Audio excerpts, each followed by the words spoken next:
Welcome back, everyone. We're in the last chapter of the book, Hallelujah, and this is chapter 16 on nuclear radiation. In this first section, we're gonna look at the different particles that are radioactive, and I just want to kind of remind you that there are different forms of each element. So if you had carbon, which is 6 protons, anything with 6 protons is carbon. But if you differ in the number of neutrons, you have isotopes. So if carbon had 6 neutrons, so that would be 6 protons and 6 neutrons, that would be 6 plus 6 is 12, called carbon 12. If you had one more neutron, you would have carbon 13, that's an isotope. If you had 2 more neutrons, you'd have carbon 14, that's an isotope. Some isotopes are very stable, and others are not.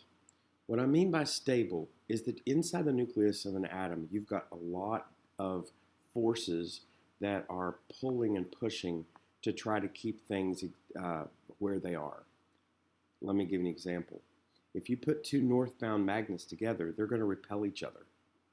So if you have a bunch of positive protons inside a nucleus, those protons are repelling each other. There's a force that wants them to go out.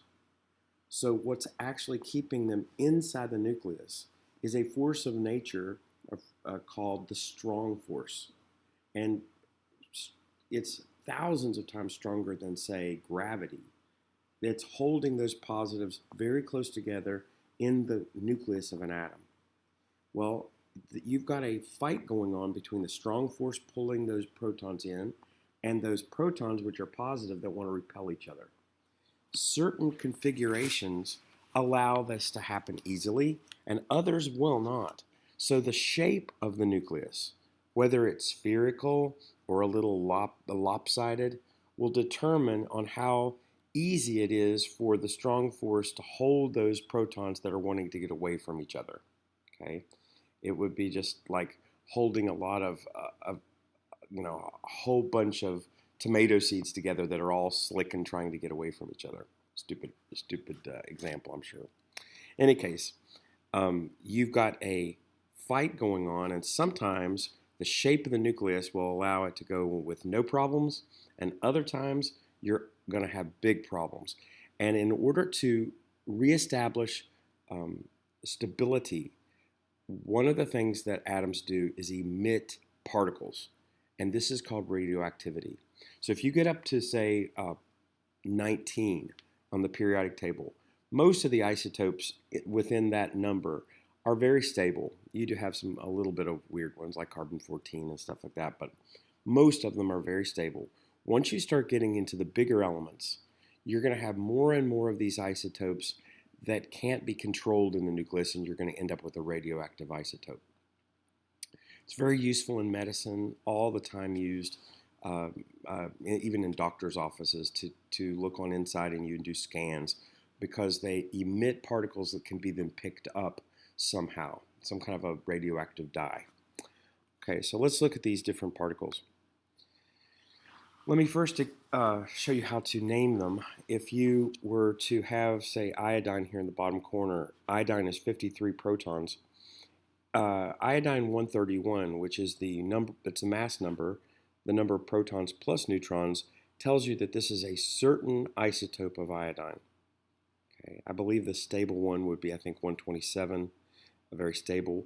But this 131 evidently has the shape is kind of weird, and it's unstable, and it's going to emit particles. So an isotope is an unstable nucleus inside a different form of an atom. So some stable isotopes like magnesium 24 doesn't emit anything. Iodine 127, like I said, doesn't emit anything. There are no forms of uranium that are stable. Once you get to these huge elements, they are always falling apart. And in fact, anything after 92 is man-made. Uranium is the last thing that can be mined. Everything else has to be made in the lab, and it's only radioactive after that. So there's various radioactive isotopes of almost every element.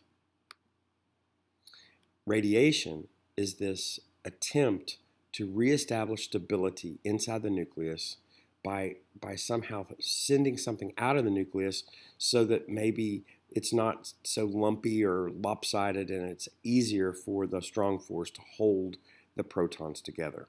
And these emissions can come in different forms. They can come in forms of alpha particles, which are very large and slow, neutrons, okay, which are also large. These are the neutral atoms. Beta particles and positrons are very, very light. Beta particles are essentially high-speed electrons, and positrons are the same weight as an electron, but a positive charge. That's kind of crazy.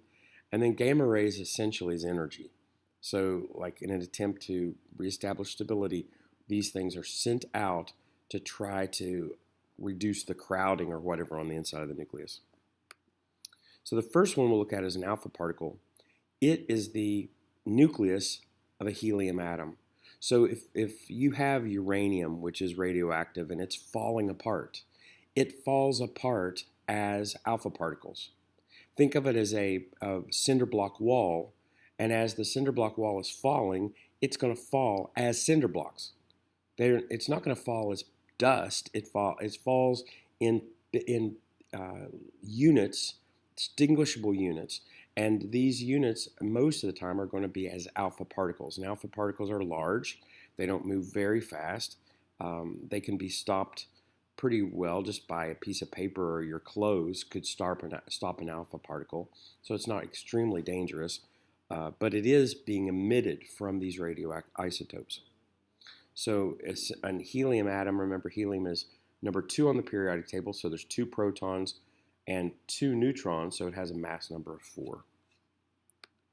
A beta particle is essentially an electron, very, very high energy electron, and it's being sent out of that nucleus. And this is kind of important to remember, and a little bit hard too. When a beta particle is produced, what's actually happening on the inside of the particle, or the nucleus, is that a neutron is being converted into a proton. Do you see what's actually the case is that protons and neutrons themselves are made up of smaller subatomic particles, and they are like, they have multi-Legos in them that can be taken apart and reassembled in different ways. So a neutron can be converted into a proton. When that happens, a beta particle, which is negative, is emitted. Okay, so neutrons are made up of protons plus beta particles. Okay, a proton is positive, a beta particle is negative. These two together is a neutral, and so a neutral neutron can break apart into a positive proton and a negative beta particle. It's kind of like an electron. The opposite is a positron. Okay, a positron is like an electron with a positive charge. It's the same weight as an electron, but it's not negative, it's positive. And if you were to break apart a proton, so this over here is a proton, you could reassemble this proton into a neutron, but it's got a positive charge, and so that positive charge needs to get out of the way. So a neutron and a proton is about the same weight. So if I could get rid of this positive charge, a proton essentially would become a neutron, and that's what's happening here.